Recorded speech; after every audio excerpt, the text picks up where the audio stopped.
வீரன் தீபாவளி நேரத்தில் டாஸ்மாக் கடையின் லாபத்தை கணக்கு போட்டுக் கொண்டிருந்த காரணத்தால் ஏறத்தாழ 20 லட்சம் டன் நெல் பயிர்கள் மழையில் நனைந்து நாசமாகி இருப்பதை அவரால் கவனித்துக் கொள்ள முடியவில்லை.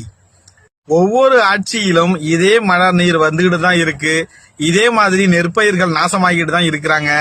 அப்படி அறுவடை செஞ்சு வச்சிருக்க நெற்பயிர்களை சரியான இடத்துல சரியான நேரத்துல கொள்முதல் செய்ய முடியாமல் அதை ஒரு பத்திரப்படுத்தி வைப்பதற்கு ஒரு கிடங்கினை ஏற்படுத்தி கொடுக்க முடியாமல் ஒவ்வொரு மழை பருவத்திலும் இந்த மாதிரி நாசமாகிட்டு தான் இருக்குது. ஆனா இந்த தமிழ்நாடு அரசு ஒருபோதும் எந்த அரசு வந்தாலும் சரி, எந்த கட்சிக்காரர்கள் ஆட்சி அதிகாரத்தில் வந்திருந்தாலும் சரி, அதை என்ன ஏதுன்னு கண்டுக்காத ஒரு நிலைதான் இருந்துகிட்டே இருக்கு.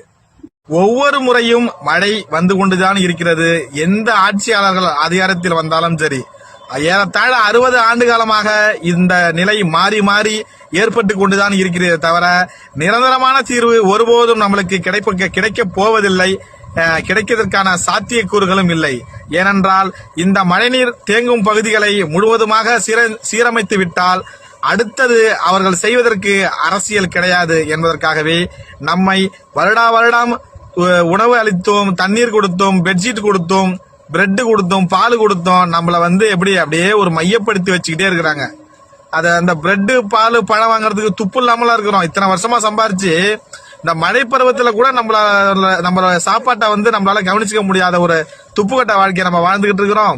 ஓசின்னு ஓசி கொடுத்து அந்த ஓசியே சொல்லி கேவலப்படுத்துகின்ற இந்த அரசை நாம் என்ன செய்ய வேண்டும்?